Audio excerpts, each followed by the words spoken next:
সকলকে শ্রদ্ধা, শুভেচ্ছা, নমস্কার জানিয়ে আমি দেবশ্রী বনলক্ষ্মী থেকে আবার আরেকবার আপনাদের কাছে।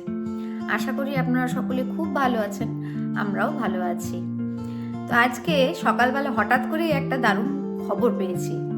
মানে খবর বলতে আপনারা তো জানেনই, গত 1 বছর যাবৎ আমার ডয়েচ ক্লাস চলছে, বা 1 বছর যাবৎ অনেক যুদ্ধ করে আমি একটা ভাষা অনেক কষ্টে আয়ত্ত করেছি। তো আজকে তারই ফল বেরোবার দিন আর কি। আমাদের যে একটা গ্রুপ রয়েছে, তাই সেই গ্রুপে টিচাররা মেসেজ করেছেন যে আজকে আমাদের রেজাল্ট বেরোবে, মানে B1 এর রেজাল্ট আমি পাবো। তো প্রচণ্ড টেনশন হচ্ছে, গ্রুপে মেসেজটা পাওয়ার পর থেকেই বেশ টেনশন হচ্ছে। তো সেই জন্য চিন্ময়কে বললাম, তুমি একটু চলো আমার সাথে, একা একা যেতে ঠিক সাহস করতে পারছি না, কি রেজাল্ট হবে না হবে। আর সত্যি কথা বলতে মানে পড়াশুনোর সাথে তো বহুদিন কোনো সম্পর্ক নেই, এখন ছেলে মেয়েদেরকে পড়াই ওইটুকুই, নিজে পড়াশুনোর সাথে সম্পর্ক বহুদিন ইতি হয়ে গেছে। তো এতদিন পরে একটা নতুন ভাষা শেখা আমার কাছে খুবই একটা চ্যালেঞ্জিং ব্যাপার ছিল। তো আজ তার রেজাল্ট বেরোবে, কি হবে, কি মানে কেমন হবে সেই নিয়ে একটু বেশ টেনশনেই আছি। তো চলুন আপাতত আমি আর চিন্ময় এখন বেরোই হাতের রেজাল্ট পেয়ে, তারপরে আপনাদের সাথে একদম রেজাল্টটাও দেখাবো, কীরকম কি হলো না হলো সব কিছু আপনাদেরকে, বা অন্যান্য আদার্স ইনফরমেশন যা যা থাকে এই রিলেটেড সেগুলো আপনাদেরকে জানাবো। দেখতেই পাচ্ছেন বেরিয়ে পড়েছি দুজনে। তো আপাতত অলমোস্ট এসেও গেছি, কিন্তু আজকে বাইরের ওয়েদারটা দেখুন কি সুন্দর, বেশ রোদ উঠেছে, বেশ ভালোও লাগছে, আবার এদিকে টেনশনও হচ্ছে, একটা অদ্ভুত রকম ফিলিং হচ্ছে আর কি। কি হবে জানি না। বাইরে ঠান্ডাও ভালোই রয়েছে আর কি, আর চারিদিকে বেশ একটা উৎসবের আমেজ, ক্রিসমাস চলে আসছে সামনেই। তো এখন জানি না, মানে হাত ফাত এমনি ঠান্ডা হয়ে আছে, আবার রেজাল্টের টেনশনের জন্য মনে হচ্ছে আরো একটু বেশি ঠান্ডা ঠান্ডা লাগছে। তো এই যে এইখান থেকে গলি থেকে বেরোলেই আমাদের স্কুল চত্বর আর কি। আপনারা তো আগেই দেখেছেন আমার স্কুল, তো স্কুলে এই চত্বরটা এলে আবার একটু মনটা বেশ খারাপও লাগে আর কি। টানা 1 বছর ধরে এই চত্বরটায় এসছি, নিয়মিত স্কুলে পড়াশুনো করেছি, অনেক কিছু শিখেওছি। এই যে ঢুকে গেছি স্কুল চত্বরে। চলুন আপাতত এবার রেজাল্ট হাতে পেয়ে দেখা যাক কি হলো আমার 1 বছরের জার্নি, তার ফল আজকে হাতে পাবো। পেয়ে গেছি আমার ডয়েচ রেজাল্ট। আশা করিনি এতটাও ভালো হবে, যাই হোক ভীষণ হ্যাপি লাগছে। ফাইনালি B1 সার্টিফিকেট আমি পেয়ে গেছি। এখানে সবই ডয়েচ ল্যাঙ্গুয়েজেই লেখা রয়েছে, আপনারা দেখতেই পাচ্ছেন। এই যে হোরেন উন্ড লেজেন মানে হচ্ছে শুনে আপনাকে আনসার করতে হবে আর পড়ে আনসার করতে হবে। তাতে 45 মার্কস ছিল, তাতে আমি পেয়েছি 38। B1 গুড ফুল, মানে B1 গুড হয়েছে। শ্রাইবেন বলতে লেখা পরীক্ষা আর কি। লেখাতে থাকে একটা লেটার লিখতে হয়, তাতে 20 পয়েন্ট থাকে, 20তে আমি পেয়েছি 14। তো এইটাতে একটু কম হয়ে গেছে আমার, এটাতে আমি A2 হয়েছে, আর 1 নম্বর বলে আমার সেটা B1 এর হয়ে যেত। আর রয়েছে ফাইনালি হচ্ছে এক্সপ্রেশন, যেটা হচ্ছে মোস্ট ইম্পর্টেন্ট বলে এরা। তো ওটাতে 100 পয়েন্ট থাকে। 100 পয়েন্টে আনএক্সপেক্টেড, মানে আমি এতটাও আশা করিনি, 98.5 পেয়েছি, আর জেয়া গুড পেয়েছি। যাই হোক সব মিলিয়ে সুপার হ্যাপি। আমি ভাবিনি যে এতটা হবে বলে, ভীষণ আনন্দ হচ্ছে। দেখা যাক সারাদিনে কিভাবে এটা সেলিব্রেট করা যায়। ছেলে মেয়েদেরকে এখনো জানানো হয়নি, ওরা স্কুল থেকে এলে তারপরে ওদেরকে জানাবো। আপাতত এখন আর নিয়ে আনন্দ রাখতে পারছি না, বাড়িতে গিয়ে সবাইকে ফোন করবো, জানাবো। চলুন আপাতত তাড়াতাড়ি বাড়ি থেকে। রেজাল্ট তো ফাইনালি পেয়ে গেলাম, এবার ভাবলাম আপনাদের কাছে একটু বাকি ইনফরমেশনগুলো শেয়ার করি আর কি। মানে এই রিলেটেড কি কি ইনফরমেশন আমি যতটুকু যা জানি সেগুলো বরং আপনাদেরকে বলি। সবচেয়ে বড় ইনফরমেশন, আপনি যখন এদেশে থাকবেন বা এদেশের নাগরিকত্ব যখন আপনি অ্যাপ্লাই করবেন, তার জন্য আপনাকে মিনিমাম B1 সার্টিফিকেট আপনার থাকতেই হবে। আর তার চেয়েও বড় কথা আমার মনে হয় সার্টিফিকেটের থেকেও ভাষাটা জানা দরকার, কারণ আপনি বাইরে বেরোবেন, বাজার হাটে যাওয়া বলুন, সব ক্ষেত্রেই ভাষাটার ব্যবহার আপনার দরকার হবেই। তো সেই হিসেবে B1 সার্টিফিকেট তো না থাকলে আপনি সিটিজেনশিপ অ্যাপ্লাই করতে পারবেন না, আর চাকরি বাকরি বলুন বা সব ক্ষেত্রে মিনিমাম B1 সার্টিফিকেট আপনার দরকার হবেই। আর স্কুলের কথা বলি, এখানে স্কুলে তো আপনাদের তো দেখালাম রেজাল্টটা 3টে লেভেলে থাকে। 3টে লেভেলের মধ্যে এক্সপ্রেশনে আপনাকে মাস্ট B1 থাকতেই হবে রেজাল্টে। আর এছাড়া বাকি দুটোর যে ভাগ, ধরুন শ্রাইবেন একটা ভাগ আর হোরেন উন্ড লেজেন, এই দুটো যে ভাগ থাকে, তার মধ্যে দুটোতে থাকলে তো খুবই ভালো কথা B1, আর দুটোর মধ্যে যদি একটাতে নাও থাকে তাতেও আপনি B1 পাস আউট করবেন। মানে আমার যেমন ধরুন শ্রাইবেনে আমার 1 পয়েন্টের জন্য B1 হয়নি, আমি 14 পেয়েছি, 15 হলে ওটা আমার B1 হয়ে যেত। তো তার জন্য কিছু প্রবলেম আপনার নেই। তো স্পেশনের সাথে আপনাকে অন্য একটা মানে লেভেলে B1 থাকতেই হবে। তো যাই হোক, সব মিলিয়ে আমি এক চান্সে পাস আউট করে গেছি। আর আমি যেহেতু আনএমপ্লয়েড এখনো, তো সেই জন্য আমাকে গভর্নমেন্ট থেকে এটার জন্য অলমোস্ট আপনি ধরুন প্রায় 3200 ইউরো মতো খরচা হয়েছে। এবার 3200 ইউরোর মধ্যে 50% গভর্নমেন্ট থেকে পে করবে, আর বাকি যে 50%টা সেটা নিজেদেরকে পে করতে হবে। এবার নিয়ম হচ্ছে, আপনি যদি এক চান্সে B1 এর সার্টিফিকেট পেয়ে যান, তাহলে আপনি যে হাফ পে করছেন, মানে ধরুন আমরা প্রায় 1600 ইউরো মতো আমরা নিজেরা পে করেছি, সেই 1600 ইউরোর মধ্যে 800 ইউরো এরা রিটার্ন করে দেবে, কেননা আপনি সেটা এক চান্সে পাস আউট করে গেছেন। তো যাই হোক, আজকে রেজাল্ট পেতে ওরা টাকাটা ব্যাংক অ্যাকাউন্টে পাঠিয়ে দেবে। তো এটাই হচ্ছে নিয়ম। এবার এর পরবর্তী আরো লেভেল রয়েছে, চাইলে আপনি সেগুলো কন্টিনিউ করতে পারেন বা সেটা আপনার ইচ্ছার উপরে। তবে আমার মনে হয় জিনিসটা কন্টিনিউ করলে সেটা ভবিষ্যতের জন্য আরো বেটারই হবে। তবে আমি কি করব এখন আমি কিছু ডিসাইড করিনি। তবে B1 এর পরে B2 রয়েছে, তারপরে C1, C2 রয়েছে কি, আচ্ছা হ্যাঁ C2 ও রয়েছে, C2 অবধি লেভেলটা রয়েছে। তো খুবই টাফ যদিও, কিন্তু ধৈর্য ধরে করতে পারলে খুব ভালো ব্যাপার। তো আপাতত এই ইনফরমেশনটাই আমি জানি। তারপরে এবার যদি কেউ চাকরি বাকরি করতে চায়, তাদের জন্য এবার জব সেন্টারে গিয়ে কথাবার্তা বলতে হবে। তারা ডিসাইড করে দেবে যে আমার জন্য কোনটা অ্যাপ্রোপ্রিয়েট, বা আমাকে যদি আরো কিছু পড়াশোনা করতে হবে সেগুলো জব সেন্টার থেকে সাজেস্ট করে দেবে। তো আপাতত এখন সবকিছু জেনে হাতে রেজাল্ট নিয়ে খুব আনন্দে বাড়ি ফিরছি। ভবিষ্যতে কি করব এখনো জানি না। এখন B1-এই আপাতত আমি খুশি আছি, এই আর কি। চলুন, বাড়ির কাছাকাছি মোটামুটি এসে গেছি। ছেলে মেয়েদেরকে এবার স্কুল থেকে আনতে যেতে হবে, সারাদিনের কাজকর্ম রয়েছে।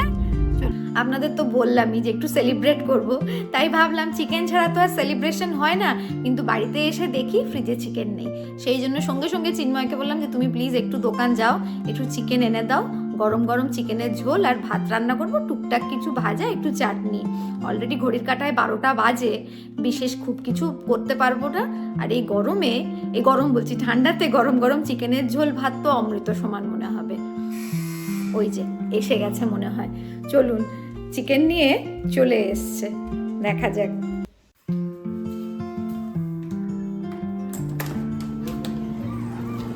পেয়েছো চিকেন? হ্যাঁ, চিকেন পেয়েছি।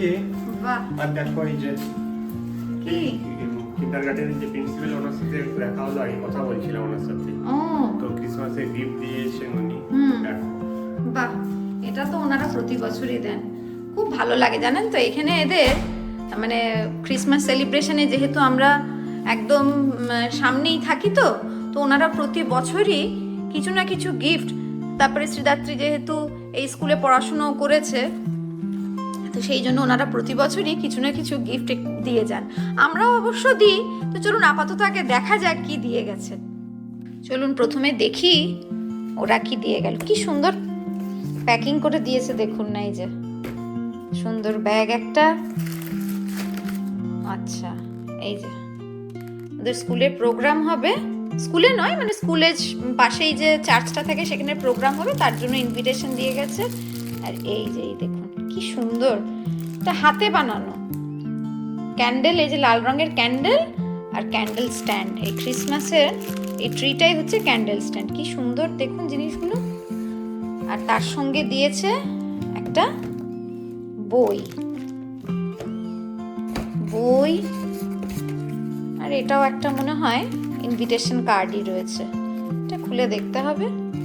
আর কি আছে, ও এই দেখুন সঙ্গে আছে বেশ কিছু চকলেট। বাহ, এই হচ্ছে ওনাদের গিফট ক্রিসমাস উপলক্ষে। প্রতি বছরই ওনারা দিয়ে যান। গত বছর খুব সুন্দর হ্যান্ডমেড জেলি দিয়েছিলেন। তো চলুন, আমরাও কিনে রেখেছি। আজকে ভাবছি তাহলে তিতির স্কুল থেকে এলে একবারে গিয়ে ওকে নিয়ে গিয়ে দিয়ে আসবো। দাঁড়ান, এই যে আমাদের গিফট দেখাই আপনাদের, দাঁড়ান। প্রচুর বাচ্চা আছে স্কুলে, তো বাচ্চাদের তো চকলেটটি ভারী পছন্দের জিনিস, সেই জন্য এই চকলেট এইরকমই আরও কিছু চকলেট, এরকমই আরও একটা, এই যে 2 প্যাকেট ভর্তি চকলেট আছে। এখানে তো আর মিষ্টির ব্যাপার স্যাপার নেই, চকলেট দিয়েই মিষ্টি মুখ করা। তো এটাই আজকে গিয়ে তিতিরকে নিয়ে গিয়ে দিয়ে আসবো। যাচ্ছে এবার মেয়েকে স্কুল থেকে আনতে। তো একবার এই যে কিন্ডারগার্টেনে দেবো বলে ব্যাগটা নিয়ে নিয়েছি, গিফট ব্যাগটা। তো ওকে স্কুল থেকে নিয়ে ফেরার পথে একবারে কিন্ডারগার্টেনে ঢুকে ওখানে টিচাররা রয়েছে, টিচারদের হাতে গিয়ে গিফট দিয়ে একবারে বাড়ি ঢুকবো। কিন্তু কিন্ডারগার্টেনের ভেতরে হয়তো আর ভিডিওটা আপনাদেরকে দেখাতে পারবো না, কারণ সেটা তো অ্যালাউড নয়, কারণ বাচ্চারা রয়েছে, টিচাররা রয়েছে, উইদাউট এনি পারমিশন তো আর আমি ভিডিও করতে পারবো না। তো সেই জন্য কিন্ডারগার্টেনের বাইরেই আমি ভিডিওটা অফ করে দেবো। তো আপাতত যাই হোক, এখন স্কুলের কাছে এসে গেছি। চলুন তিতিরকে এখন আগে পিক আপ করি, তারপরে কিন্ডারগার্টেনে যাব। এই যে তিতিরকে পিক আপ করে নিয়েছি, হাতে চকলেট দিয়ে দিয়েছি। এবার আমরা যাব কিন্ডারগার্টেনে। তারপরে তিতিরকে এখনো তো গুড নিউজটা তো দেওয়াই হয়নি। তা আছে গুড নিউজ, আমার ডয়েজ ক্লাসের রেজাল্ট বেরিয়ে গেছে। স্প্রেশনে তো আমি সবচেয়ে ভালো পেয়েছি, স্প্রেশনে পেয়েছি 98.5 আউট অফ 100। আর স্প্রেশন মানে তো আপনাদের অবশ্য বলা হয়নি, স্প্রেশন ব্যাপারটা হচ্ছে স্পিকিং আর কি, মানে স্পিকিংয়ে আপনাকে অবশ্য মানে মাস্ট B1 থাকতেই হবে। তো আমি তো ওটাতে তো আপনাদের দেখালামই রেজাল্ট, যে আমি স্পিকিংয়ে 100-এ 98.5 পেয়েছি। যাই হোক, আর বাকিগুলো জিজ্ঞেস করলে না? হ্যাঁ, হোরেন উন লেজেনে আমি পেয়েছি 38 পেয়েছি 45-এ, আর স্ট্রাইভেনে পেয়েছি আমি 14 আউট অফ 20। বুঝতে পারলে? হ্যাপি? পার্টি হবে না, বাট কিছু একটা সেলিব্রেশন তো হবে। তো সেই জন্য ভাবলাম যে আমাদের একটু ইয়াম্মি ইয়াম্মি চিকেনের ঝোলটা করলে কেমন হয়। আমি হচ্ছে পুরো চিকেনের ঝোলটা হচ্ছে খেয়ে নিতে পারি নাকি? আচ্ছা ঠিক আছে, চলো ঘরে গিয়ে চিকেনের ঝোল, ভাত আর একটু চাটনি, আর কি করা যায় দেখা যাক। আপাতত এখন আমরা কিন্ডারগার্টেনে যাই। কিন্ডারগার্টেনে তুমি টিচারদের, কিডসদেরকে সবাই ক্রিসমাসের গিফটটা দিয়ে দেবে, ঠিক আছে? চলো, এই যে এসে গেছি বাড়ি, দিয়ে এবার বাড়িতে ব্যাগটা রেখে দিয়ে আমরা যাচ্ছি কিন্ডারগার্টেনে। তিতির ঢুকছে এবার কিন্ডারগার্টেনে, চকলেট দেবো। কিন্তু যেমন আপনাদেরকে বলেছিলাম, কিন্ডারগার্টেনের ভেতরে তো আর ভিডিও করতে পারবো না। দাঁড়াও দাঁড়াও, আমি খুঁজছি।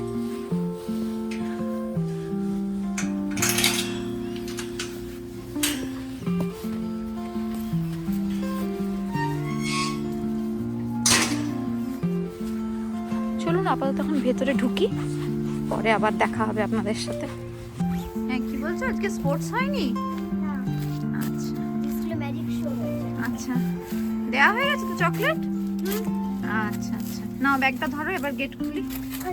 কিন্ডারগার্টেনে তো ঢুকেছিল, আমিও ঢুকলাম অবশ্য ভেতরে। টিচারের হাতেও চকলেট দিয়ে দিয়েছে। ওদের এখন লাঞ্চ টাইম চলছে ভেতরে, তো এবার আমাদেরও লাঞ্চের ব্যবস্থা করতে হবে। তো আপাতত ঘরে ঢুকে এবার স্নান পুজো সেরে সোজা রান্নাঘরে ঢুকবো। সোজা চলে এসেছে একদম ডাইনিং টেবিলে। এই হচ্ছে আমাদের সেলিব্রেশন। নয় নয় করে খুব একটা খারাপও হয়নি। শাক ভাজা, ঢেঁড়স আলু ভাজা, আর এই যে ঘর পুরো গন্ধে মম করছে চিকেনের ঝোলে, গরম গরম চিকেনের ঝোল, চাটনি আছে আর ভাত। এই হচ্ছে আমাদের মেনু। আপাতত আজ এই অবধিই থাক। আশা করি আপনাদের ব্লগটা ভালো লাগবে। ভালো লাগলে লাইক করবেন, কমেন্ট করবেন, শেয়ার করবেন আর সাবস্ক্রাইব করবেন। খুব শীঘ্রই আবার ফিরে আসবো নতুন কিছু নিয়ে। নমস্কার।